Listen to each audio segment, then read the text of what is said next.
ಧಾರವಾಡ ಕ್ಷೇತ್ರದಿಂದ ಬಿಂಗಾಲೇಶ್ವರ ಶ್ರೀ ಕಣಕ್ಕೆ ಇಳಿಯೋದು ಕನ್ಫರ್ಮ್ ಆಯಿತು. ಪಕ್ಷೇತರ ಅಭ್ಯರ್ಥಿಯಾಗಿ ಚುನಾವಣೆಗೆ ನಾನು ಸ್ಪರ್ಧೆ ಮಾಡ್ತಾ ಇದ್ದೀನಿ ಅಂತ ಹೇಳಿ ಅಧಿಕೃತವಾಗಿ ಇವತ್ತು ಸ್ಟೇಟ್ಮೆಂಟ್ ಅನ್ನ ಶ್ರೀಗಳು ಕೊಟ್ಟಿದ್ದಾರೆ. ಬೆಂಬಲಿಗರ ಸಭೆ ಆದ ಮೇಲೆ ಶ್ರೀಗಳು ಹೇಳಿಕೆಯನ್ನ ಕೊಟ್ಟಿದ್ದಾರೆ. ಲಿಂಗಾಯತರನ್ನ ಪ್ರಹ್ಲಾದ್ ಜೋಶಿ ಕಡೆಗಣಿಸ್ತಾ ಇದ್ದಾರೆ. ಹಾಗಾಗಿ ಟಿಕೆಟ್ ಕೊಡದೆ ಈಶ್ವರಪ್ಪ ಅವರನ್ನು ಕೂಡ ಕಡೆಗಣಿಸಿದ್ರು. ಲಿಂಗಾಯತರನ್ನ ಬಿಜೆಪಿ ಕಡೆಗಣಿಸ್ತಾ ಇದೆ. ಇನ್ನು ಜೋಶಿ ಅವರ ಪ್ರಾಬಲ್ಯ ಏನಿದೆ, ಪಾರುಪತ್ಯ ಏನು ಸಾಧಿಸ್ತಾ ಇದ್ದಾರೆ, ಅದರಿಂದ ನಾವು ಹೈರಾಣಾಗಿ ಹೋಗಿದ್ದೀವಿ ಹುಬ್ಬಳ್ಳಿ ಧಾರವಾಡ ಭಾಗದಲ್ಲಿ. ಹಾಗಾಗಿ ಪಕ್ಷೇತರ ಅಭ್ಯರ್ಥಿಯಾಗಿ ಕಣದಲ್ಲಿ ನಿಲ್ಲೋದು ಒಂದೇ ನಮ್ಗೆ ಆಪ್ಷನ್ ಇದ್ದಿದ್ದು ಅನ್ನೋ ರೀತಿಯಲ್ಲಿ ಇವತ್ತು ಸ್ಟೇಟ್ಮೆಂಟ್ಗಳನ್ನು ಅವರು ಕೊಟ್ಟಿದ್ದಾರೆ. ಒಂದಿಷ್ಟು ಚರ್ಚೆಗಳು ನಡೀತಾ ಇತ್ತು. ಯಾಕಂದ್ರೆ ಪದೇ ಪದೇ ಶ್ರೀಗಳು ಹೇಳ್ತಾ ಇದ್ದಿದ್ದು ಪ್ರಹ್ಲಾದ್ ಜೋಶಿಗೆ ಬುದ್ಧಿ ಕಲಿಸೋದಕ್ಕೆ ಅಂತಾನೆ ನಾನು ಸ್ಪರ್ಧೆ ಮಾಡ್ತಾ ಇದ್ದೀನಿ, ನನಗೆ ಸಮುದಾಯದ ಬೆಂಬಲ ಇದೆ ಅಂತ ಹೇಳ್ತಿದ್ರು. ಆದರೆ ಈ ಬಗ್ಗೆ ಪರ ವಿರೋಧ ಚರ್ಚೆಗಳು ನಡೀತಾ ಇದ್ದ ಬೆನ್ನಲ್ಲೇ ಫೈನಲಿ ಈಗ ನಾನು ಅಖಾಡಕ್ಕೆ ಇಳಿತೀನಿ ಅಂತ ಹೇಳಿ ಶ್ರೀಗಳು ಘೋಷಣೆ ಮಾಡಿದ್ದಾರೆ. ಹೊಸದೊಂದು ಶಬ್ದ ಧಾರವಾಡ ಮತಕ್ಷೇತ್ರದಲ್ಲಿ ಓಡಾಡ್ತಾ ಇದೆ. ಎಲೆಕ್ಷನ್ ಫಿಕ್ಸಿಂಗ್ ಆಗಿದೆ ಅಂತಕ್ಕಂತಹ ಆರೋಪವನ್ನ ಎರಡೂ ಪಕ್ಷಗಳಲ್ಲಿ ಜನಗಳು ಮಾತಾಡಿಕೊಳ್ಳುವಂತಹ ಪರಿಸ್ಥಿತಿ ನಿರ್ಮಾಣ ಆದ ಕಾರಣ ಆ ಧಾರವಾಡ ಮತಕ್ಷೇತ್ರದ ಮತದಾರನಿಗೆ ಇದು ಒಂದು ರೀತಿಯಿಂದ ದ್ರೋಹ ಮಾಡಿದಂಗಾಗಿದೆ ಅಂತಕ್ಕಂತಹ ಒಂದು ವಿಚಾರವನ್ನ ಹೇಳಲಿಕ್ಕೆ ಇಚ್ಛಪಡ್ತೇವೆ. ಈಗಾಗಲೇ ಎರಡು ರಾಷ್ಟ್ರೀಯ ಪಕ್ಷಗಳು ತಮ್ಮ ಅಭ್ಯರ್ಥಿಗಳನ್ನ ಘೋಷಣೆ ಮಾಡಿ ಆಗಿದೆ. ಆದರೆ ನಮ್ಮನ್ನು ಮಾತ್ರ ಯಾರು ಚುನಾವಣೆಗೆ ನಿಲ್ಲಿಸುವ ತೀರ್ಮಾನವನ್ನು ಮಾಡಿದ್ದಾರೆಂದ್ರೆ ಮತದಾರರು ನಿಲ್ಲಿಸುವ ತೀರ್ಮಾನವನ್ನು ಮಾಡಿದ್ದಾರೆ. ಎರಡು ಪಕ್ಷಗಳು ತಮ್ಮ ತಮ್ಮ ಅಭ್ಯರ್ಥಿಯನ್ನು ಹಾಕಿದರೆ ನಮ್ಮನ್ನ ಅಭ್ಯರ್ಥಿಯನ್ನಾಗಿ ಮಾಡಿರ್ತಕ್ಕಂಥದ್ದು ಧಾರವಾಡ ಮತಕ್ಷೇತ್ರದ ಮತದಾರರು ಅಂತಕ್ಕಂತಹ ಮಾತನ್ನ ಈ ಸಂದರ್ಭದಲ್ಲಿ ಹೇಳಲಿಕ್ಕೆ ಇಷ್ಟಪಡ್ತೇನೆ. ಲಿಂಗಾಲೇಶ್ವರ ಶ್ರೀಗಳು ಏನೇ ಹೇಳಿದ್ರು ನನಗದು ಆಶೀರ್ವಾದ ಇದ್ದಂಗೆ ಅಂತ ಹುಬ್ಬಳ್ಳಿಯಲ್ಲಿ ಬಿಜೆಪಿ ಅಭ್ಯರ್ಥಿ ಪ್ರಹ್ಲಾದ್ ಜೋಶಿ ಹೇಳಿಕೆಯನ್ನ ಕೊಟ್ಟಿದ್ದಾರೆ. ಅಭಿಮಾನಿಗಳ ಪೋಸ್ಟ್ ಬಗ್ಗೆ ಗೊತ್ತಿಲ್ಲ ಅಂತ ಪ್ರಹ್ಲಾದ್ ಜೋಶಿ ಹೇಳಿದ್ದಾರೆ. ನನ್ನ ಅಭಿಮಾನಿಗಳು ಏನ್ ಪೋಸ್ಟ್ ಮಾಡಿದಾರೋ ನನಗೆ ಗೊತ್ತಿಲ್ಲ. ಸಾಮಾಜಿಕ ಜಾಲತಾಣ ಮುಕ್ತ ವೇದಿಕೆ, ಅಲ್ಲಿ ಯಾರು ಏನ್ ಬೇಕಾದ್ರೂ ಅಭಿಪ್ರಾಯ ಹಾಕಬಹುದು. ನಮ್ಮ ಪರವಾಗಿ ನಮ್ಮ ವಿರುದ್ಧವಾಗಿನೂ ಪೋಸ್ಟ್ಗಳನ್ನ ಹಾಕ್ತಾ ಇರ್ತಾರೆ. ಬೇರೆಯವ್ರ ಬಗ್ಗೆ ಬೇರೆ ಬೇರೆ ಪೋಸ್ಟ್ಗಳನ್ನ ಹಾಕಬಹುದು. ಹುಬ್ಬಳ್ಳಿಯಲ್ಲಿ ಈ ರೀತಿ ಪ್ರಹ್ಲಾದ್ ಜೋಶಿ ಸ್ಟೇಟ್ಮೆಂಟ್ ಕೊಟ್ಟಿದ್ದಾರೆ. ನೋಡಿ ನಾನು ಹಲವು ಬಾರಿ ಹೇಳಿದ್ದೇನೆ, ನಾನು ಅದ್ರ ಬಗ್ಗೆ ಏನು ರಿಯಾಕ್ಷನ್ ಇಲ್ಲ. ಅವ್ರು ಹಿಂದೂ ಹೇಳಿದಾಗ ಹೇಳಿದ್ದೆ, ನಾನು ಈಗೂ ಏನು ಹೇಳ್ತಾರೆ ಅದಕ್ಕೂ ನಂದು ಮಧ್ಯಾಹ್ನದ್ದು ರಿಯಾಕ್ಷನ್ ಇದೆ. ಅವರು ಮಧ್ಯಾಹ್ನ ಪತ್ರಿಕಾಗೋಷ್ಠಿ ಮಾಡ್ತಾರಂತ ಅವ್ರು ಏನು ಹೇಳಿದ್ರು ನನಗೆ ಆಶೀರ್ವಾದ.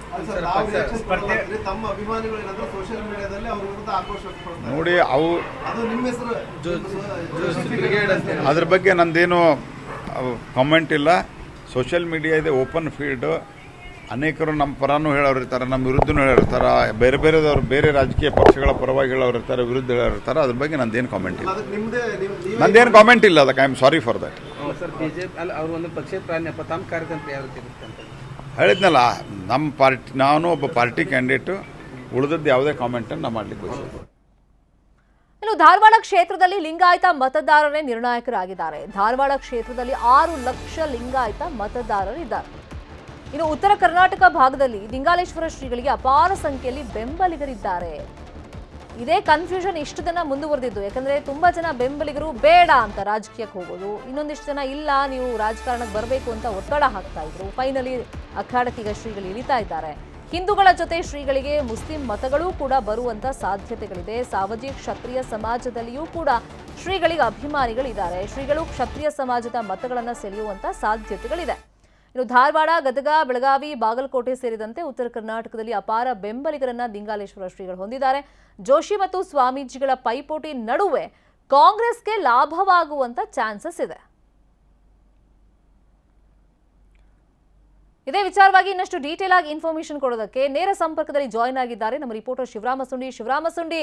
ಬಹಳ ಆತ್ಮವಿಶ್ವಾಸದಲ್ಲೇ ಪ್ರಹ್ಲಾದ್ ಜೋಶಿ ಇಲ್ಲಿ ತನಕ ಮಾತಾಡ್ತಾ ಇದ್ರು. ಶ್ರೀಗಳ ಅಖಾಡಕ್ಕೆ ಬಂದರೂ ಕೂಡ, ರಾಜಕಾರಣಕ್ಕೆ ಬಂದರೂ ಕೂಡ ಗೆಲುವು ನಂದೇ ನಿಶ್ಚಿತ ಅಂತ ಹೇಳ್ತಾ ಇದ್ರು. ಆದರೆ ಪಕ್ಷೇತರವಾಗಿ ಕಣಕ್ಕೆ ಇಳಿತೀನಿ ಅಂತ ಹೇಳಿದ ಮೇಲೆ ಒಂದು ಸ್ವಲ್ಪ ಟೆನ್ಷನ್ ಜಾಸ್ತಿ ಆಗಿರುತ್ತೆ. ಕಾರಣ ಮತ ವಿಭಜನೆ ಮತ್ತೆ ಶ್ರೀಗಳ ಬೆಂಬಲಿಗರು ಯಾರ ಪರ ಒಲವನ್ನ ವ್ಯಕ್ತಪಡಿಸ್ತಾರೆ ಅಂತ ಹೇಳಿ. ಯಾವ ತರ ಟೆನ್ಷನ್ ಇದೆ ಬಿಜೆಪಿ ಕ್ಯಾಂಡಿಡೇಟ್ಗೆ?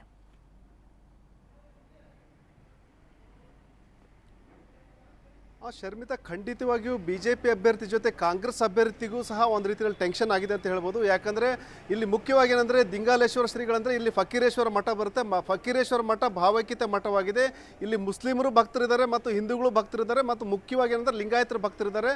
ಇಲ್ಲಿ ಬಿಜೆಪಿಯ ವೋಟ್ ಬ್ಯಾಂಕ್ ಅಂದರೆ ಮುಖ್ಯವಾಗಿರೋದು ಲಿಂಗಾಯತರು. ಹೀಗಾಗಿ ಎಲ್ಲೋ ಒಂದು ಕಡೆ ಲಿಂಗಾಯತ ಮತಗಳ ವಿಭಜನೆ ಆಗುತ್ತೆ ಅನ್ನೋದು ಒಂದು ಕಡೆ ಬಿಜೆಪಿಯ ಇದು ಆತಂಕವಾಗಿದ್ದರೆ, ಮತ್ತೊಂದು ಕಡೆ ಮುಸ್ಲಿಮರ ಮತಗಳು ಕೆಲವೊಂದು ಹಿಂದುಳಿದ ವರ್ಗದ ಮತಗಳ ಬುಟ್ಟಿಗೆ ಕೈ ಹಾಕ್ಬೋದು ಅನ್ನೋ ಒಂದು ಆತಂಕ ಕಾಂಗ್ರೆಸ್ ಅಭ್ಯರ್ಥಿ ಅದಾಗಿದೆ. ಹೀಗಾಗಿ ಇವೆರಡರ ಕಿತ್ತಾಟ ಅಂದರೆ ದಿಂಗಾಲೇಶ್ವರ ಶ್ರೀಗಳು ಈಗೇನು ಪಕ್ಷೇತರವಾಗಿ ಸ್ಪರ್ಧೆ ಮಾಡ್ತಾರೆ ಅನ್ನೋ ಒಂದು ಹೇಳಿಕೆ ಕೊಟ್ಟ ನಂತರ ಇಲ್ಲಿ ತ್ರಿಕೋನ ಸ್ಪರ್ಧೆ ಏರ್ಪಡೋದು ಖಚಿತವಾಗಿದೆ.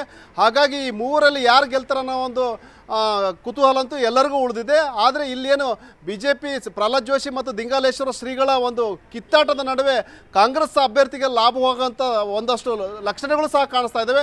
ಒಟ್ಟಾರೆ ಏನು ದಿಂಗಾಲೇಶ್ವರ ಶ್ರೀಗಳ ನಡೆ ಮತ್ತು ಏನು ಇವತ್ತೇನು ಪ್ರಕಟ ಮಾಡಿದರೆ ಅದು ಎಲ್ಲರ ಒಂದು ಭಕ್ತರಲ್ಲಿ ಮತ್ತು ಇನ್ನು ಧಾರವಾಡ ಕ್ಷೇತ್ರಕ್ಕೆ ಒಂದು ರೀತಿಯಲ್ಲಿ ಟ್ವಿಸ್ಟ್ ಕೊಟ್ಟಿದೆ ಅಂತ ಹೇಳ್ಬೋದು ಮತ್ತು ಅಖಾಡವನ್ನು ರಂಗೇರುವಂತೆ ಮಾಡಿದೆ.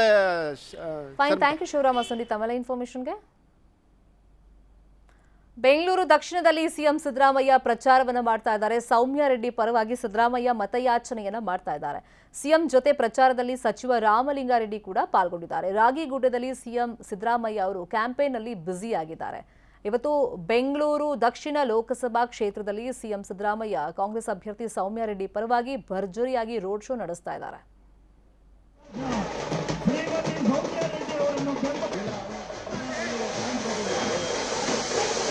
ದಯಮಾಡಿ ಜನಪ್ರಿಯ ನೋಡಿದಂತೆ ನಡೆದಂತ ಜನಪ್ರಿಯ ಮುಖ್ಯಮಂತ್ರಿಗಳಾದಂತ ಸನ್ಮಾನ್ಯ ಸಿದ್ದರಾಮಯ್ಯ ಅವರು ನಾಳೆ ಯುಗಾದಿ ಹಬ್ಬ ಇದೆ, ನಾಡದ್ದು ರಂಜಾನ್ ಇದೆ. ಎಲ್ಲರೂ ಸೇರಿ ಈ ಬಾರಿ ಸರ್ವ ಜನಾಂಗದ ಶಾಂತಿಯ ತೋಟದ ಸರ್ಕಾರವನ್ನು ನಡೆಸುತ್ತಿರುವ ಶ್ರೀಮಾನ್ ಸಿದ್ದರಾಮಯ್ಯ ಸಾಹೇಬರಿಗೆ ತಾವೆಲ್ಲರೂ ಈ ಬಾರಿ ಲೋಕಸಭಾ ಚುನಾವಣೆಯಲ್ಲಿ ಆಶೀರ್ವಾದ ಮಾಡಬೇಕು. ಈ ಸರ್ಕಾರ